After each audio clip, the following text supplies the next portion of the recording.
வணக்கம் நண்பர்களே, welcome to my channel. இன்னைக்கு இந்த வீடியோவில் எதை பற்றி பார்க்க போகிறோம் அப்படின்னா, இங்கே திமுக அறிவிச்சிருக்கிற தேர்தல் அறிக்கை எந்த அளவுக்கு சாத்தியம் அப்படிங்கிற அந்த ஒரு விஷயத்தையும், அதையும் தாண்டி இங்கே பாஜகவில் ஓபிஎஸ்க்கு ஒரு சீட்டு கூட கொடுக்கல அப்படிங்கிற அந்த ஒரு விஷயத்தையும் தான். அதையும் தாண்டி இங்கே பிரேமலதா விஜயகாந்த் அவர்கள் அவங்களுடைய வேட்பாளரை எப்போ அறிவிப்பாங்க அப்படிங்கிற ஒரு அப்டேட்டையும் தான் இந்த வீடியோவில் பார்க்க போகிறோம். வாங்க பார்க்கலாம். வீடியோக்குள்ள போகிறதுக்கு முன்னாடி நம்ம சேனலை சப்ஸ்கிரைப் பண்ணல அப்படின்னா தயவுசெய்து சப்ஸ்கிரைப் பண்ணுங்க. உங்களோட ஒவ்வொரு சப்ஸ்கிரைபும் எனக்கு அடுத்தடுத்த வீடியோ போகிறதுக்கு அவ்வளோ மோட்டிவேஷனாக இருக்குன்னு சொல்லலாம். அது மட்டும் இல்லை, இது புது சேனல் அப்படிங்கிறதுனால உங்களுடைய சப்போர்ட் ரொம்ப ரொம்ப அவசியம். அதையும் தாண்டி என்னுடைய கருத்துலேருந்து உங்களுடைய கருத்துக்கள் மாறுபட்டு இருந்தால் கூட அதையும் கமெண்ட் செக்ஷனில் பதிவிடுங்க. கருத்துக்கள் வரவேற்கப்படுகிறது. பிரேமலதா விஜயகாந்த் அவர்கள் எப்போ அவங்களுடைய வேட்பாளரை அறிவிக்க போகிறாங்க அப்படின்னா, வருகின்ற 24ஆம் தேதி ஒரு மாநாடு நடத்துகிறாங்க. அந்த ஒரு மாநாட்டில் தான் அவங்களுடைய வேட்பாளரை அறிவிக்க போகிறேன் அப்படின்ட்டு அவங்க அனௌன்ஸ் பண்ணியிருக்கிறாங்க.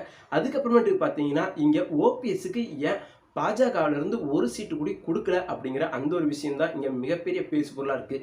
ஏன் அப்படின்னா, இங்கே எலெக்ஷன் அப்படின்ட்டு ஒரு பேச்சுவார்த்தை ஆரம்பித்த உடனே என்னுடைய முழு சப்போர்ட்டும் ஆதரவும் பிஜேபிக்கு தான் அப்படின்ட்டு தானாக முன் வந்து சொன்ன முதல் நபர் இவர் தான்.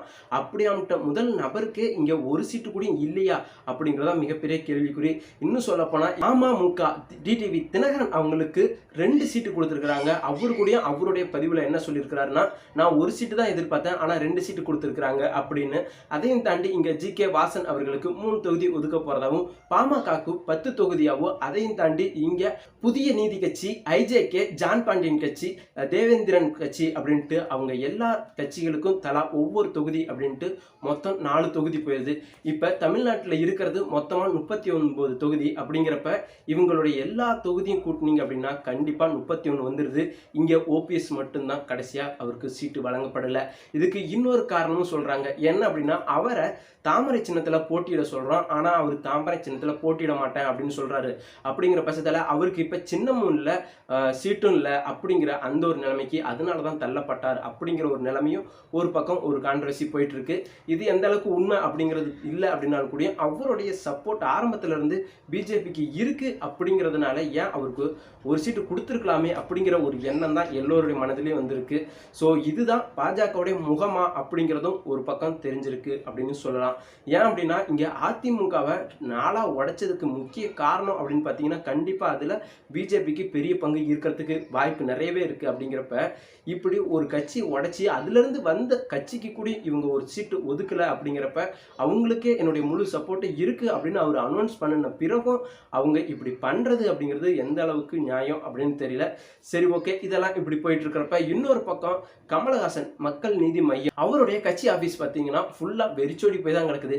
இங்கே தேர்தல் அப்படின்னாலே பயங்கர திருவிழாவாக இருக்கும் தமிழ்நாடே. அப்படி இருக்கும் பட்சத்தில் இந்த ஒரு கட்சி மட்டும் வெறிச்சோடி போனதுக்கு காரணம் அவங்க இந்த தேர்தலில் பங்கு பேரில் தன்னுடைய ஆதரவை திமுகவுக்கு கொடுத்துட்டாங்க அப்படிங்கிறதான். இதனால் பல பேர் பல குமரல் இருக்குதுன்னே சொல்லலாம். இன்னும் சொல்லப்போனால் மக்கள் நீதி மையம் அதிகாரிகள், நிர்வாகிகள் எல்லாருமே பயங்கர அப்செட்டில் தான் இருக்கிறாங்க அவர் ஆரம்பத்தில் அனௌன்ஸ் பண்ணதுலேருந்து. ஸோ அதனுடைய விளைவு தான், அதனுடைய இதுதான் வந்து இப்போ அவருடைய ஆஃபீஸ் அலுவலகம் எல்லாமே வெறிச்சோடி போய் கிடக்கிறதுக்குடியும் காரணம் அப்படின்னு நான் இதை பார்க்குறேன். அதுக்கடுத்துதான் பார்த்தீங்க அப்படின்னா, திமுகவுடைய தேர்தல் அறிக்கை தாங்க. இந்த தேர்தல் அறிக்கை பார்த்தோன்னே எனக்கு ஒரே ஒரு விஷயம் தான் தோணுச்சு. என்ன அப்படின்னா, இங்கே இதே மாதிரியான தேர்தல் அறிக்கை தான் 2019 வெளியிட்டிருக்கிறாங்க. அப்படி வெளியிட்டதில் அவங்க எத்தனை தேர்தல் அறிக்கைகளை, வாக்குறுதிகளை நிறைவேற்றிருக்கிறாங்க அப்படிங்கிறது தான். இங்கே குறிப்பிட்டு சொல்லணும் அப்படின்னா, நீங்கள் நிறைய பேர் சப்போர்ட் பண்ணுறவங்க இருக்கலாம், அவங்க இதெல்லாம் நிறைவேற்றிருக்கிறாங்களே, இன்னும் சொல்லப்போனால் மகளிருக்கு 1000 ரூபா கொடுத்துட்டு இருக்கிறாங்களே அப்படிங்கிறது கூட சொல்லலாம். ஆனால் மகளிருக்கு 1000 ரூபா கொடுக்குறேன் அப்படின்னு ஆரம்பத்தில் சொன்னது எல்லா குடும்ப தலைகளுக்கும் அப்படின்னு சொன்னிச்சு. ஆனால் இப்போ அவங்க கொடுக்கறது ரேஷன் கார்டில் 2 கோடி பேர் ரேஷன் கார்டு வச்சிருக்கிறாங்க, அதுக்கு மேலே வச்சிருக்கிறாங்க. ஆனால் இப்போ கொடுக்கறதுன்னு பார்த்தீங்கன்னா 1 கோடி பேருக்கு மட்டும்தான் இங்கே அந்த ஒரு திட்டத்தையும் செயல்படுத்திட்டு இருக்கு. அப்படிங்கிறப்ப மீதி இருக்கிறவங்க என்ன பண்ணாங்க?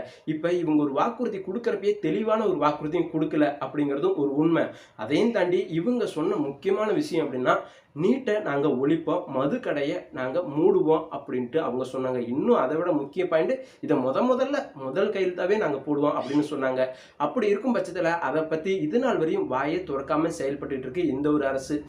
அதையும் தாண்டி பல திட்டங்கள் நிறைவேற்றிருக்கிறாங்க அப்படின்லாம் நீங்க சொல்றதா சரி. ஆனா இங்க எதை பேஸ் பண்ணி இந்த கட்சிக்கு அதிக பேர் ஓட்டு போட்டாங்க அப்படிங்கிறது மிகப்பெரிய கேள்விக்குறி இல்லையா? அப்படி பார்க்கறப்ப இந்த வசீகரமான திட்டங்கள் வாக்குறுதிகளை பார்த்து தானே முதல்ல வாக்கு செலுத்தினாங்க. அந்த ஒரு திட்டங்களையும் வாக்குறுதியும் வந்து செயல்படுத்தாம இப்ப இத்தனை 3 வருஷமா நீண்டிட்டு போறது எதனுடைய வீழ்ச்சி எதனுடைய நீட்சி அப்படிங்கிறது உங்களுக்கே புரியும். அதையும் தாண்டி இங்க தேர்தல் அறிக்கை அப்படின்னு வந்த முதல்ல எனக்கு இன்னொரு விஷயம் தோணுன ஞாபகம் என்ன அப்படின்னா, கலைஞர் இருந்தப்ப ஒரு திட்டம் சொல்லிட்டே இருப்பாரு. என்ன அப்படின்னா, இங்க கச்சத்தீவை மீட்போம் அப்படிங்கிறதையும் சேது சமுத்திர திட்டத்தை நாங்க கொண்டுட்டு வருவோம் அப்படிங்கிறது அவர் காலம் முழுக்க சொன்னிட்ட ஒரு விஷயம்.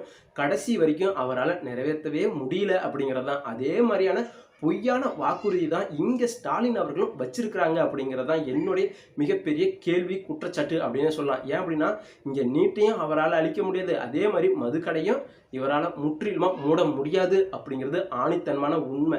அப்படியெல்லாம் தாண்டி இப்போ அவர் சொல்லியிருக்கிற இன்னொரு முடியாத ஒரு விஷயம் என்ன அப்படின்னா, இங்க பெட்ரோலுக்கு 75 ரூபாயை நான் கம்மி பண்ணிடுவேன், அதாவது 75 ரூபா ஒரு லிட்டர் பெட்ரோல் கொடுப்பேன் அப்படிங்கிற அந்த ஒரு விஷயம்தான் ரொம்பவே முடியவே முடியாது அப்படிங்கிற ஒரு விஷயம். இங்க பொய் சொல்லலாம், ஆனா ஏக்கர் கணக்கிலேயே பொய் சொல்றது அப்படிங்கிற அந்த ஒரு டைலாக் தான் ஞாபகம் வருது. அதையும் தாண்டி இங்க கேஸ் விலையை 500 ரூபாய்க்கு நான் குறைப்பேன் அப்படிங்கிறது, இது ரெண்டுமே அவரால் செய்ய முடியாத ஒரு விஷயம். அப்படிங்கிறதையும் தாண்டி இங்க அவர் சொல்ற விஷயம் எப்படி தெரியுங்களா இருக்கு, இங்க மக்கள் முட்டாள்கள் எல்லாருமே இங்க வாக்குறுதி இலவசம் அப்படின்ட்டு வசீகரமான வாக்குறுதிகளை கொடுத்தோம் அப்படின்னா கண்டிப்பா அவங்க ஓட்டு போட்டுருவாங்க அப்படிங்கிற அந்த ஒரு மனப்பான்மை இருக்கு பார்த்தீங்களா? அதுக்கு எதிராக எனக்கு இது நாள் வரைக்குமே இங்க பிஜேபி வந்து தமிழ்நாட்டில் வருமா வராதா அப்படிங்கிற கவலையே எனக்கு வந்தது இல்லை. ஆனால் அதையும் தாண்டி எனக்கு இன்னொரு விஷயம் பட்டது என்னன்னா, இந்த வாக்குறுதியை பார்த்த உடனே இதுக்கு பதிலாக இங்கே பிஜேபியே வரலாம் அப்படிங்கிற அளவுக்கு தான் எனக்கு ஒரு கோபத்தை உண்டானுச்சு. ஏன் அப்படின்னா, இவங்களை கடைசி வரைக்கும் வந்து இலவசத்தை கொடுத்தே நம்ம வந்து சமாளிச்சிடலாம், இவங்களுடைய வாக்கை நம்ம வாங்கிடலாம், எல்லாரும் முட்டாளு அப்படின்னு நினச்சிட்டு இருக்கிறாங்க பார்த்தியா? அப்படி நினச்சி ஒரு வாக்குறுதி கொடுக்குறாங்க பார்த்தியா? அது எவ்வளோ ஒரு கேவலமான செயல் அப்படிங்கிறத மக்களால் நம்மளும் புரிஞ்சுக்கணும் அப்படிங்கிறது தான் என்னுடைய இந்த வீடியோ மூலிமா சொல்ல வர கருத்தும் கூட.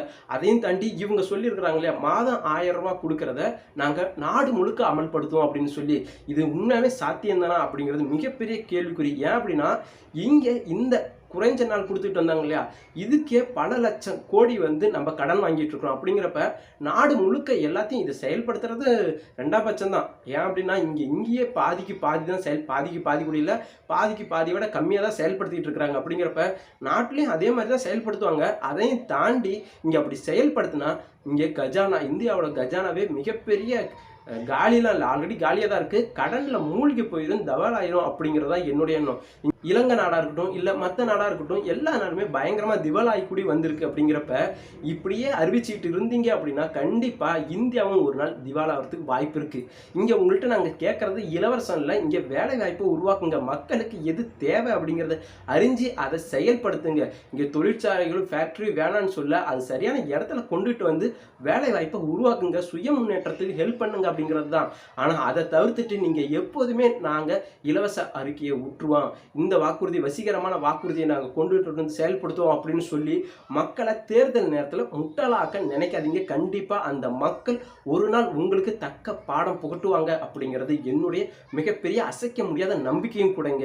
என்னுடைய இந்த பதிவு உங்களுக்கு பிடித்திருந்துச்சு அப்படின்னா மறக்காம லைக் பண்ணுங்க, ஷேர் பண்ணுங்க, முக்கியமாக நம்ம சேனலை சப்ஸ்கிரைப் பண்ணுங்க. இது புது சேனல் அப்படிங்கிறதுனால உங்களுடைய சப்போர்ட் ரொம்ப ரொம்ப அவசியம். அதையும் தாண்டி என்னுடைய கருத்திலிருந்து உங்களுடைய கருத்துக்கள் மாறுபட்டு இருந்தால் கூட அதையும் கமெண்ட் செக்ஷனில் பதிவிடுங்க.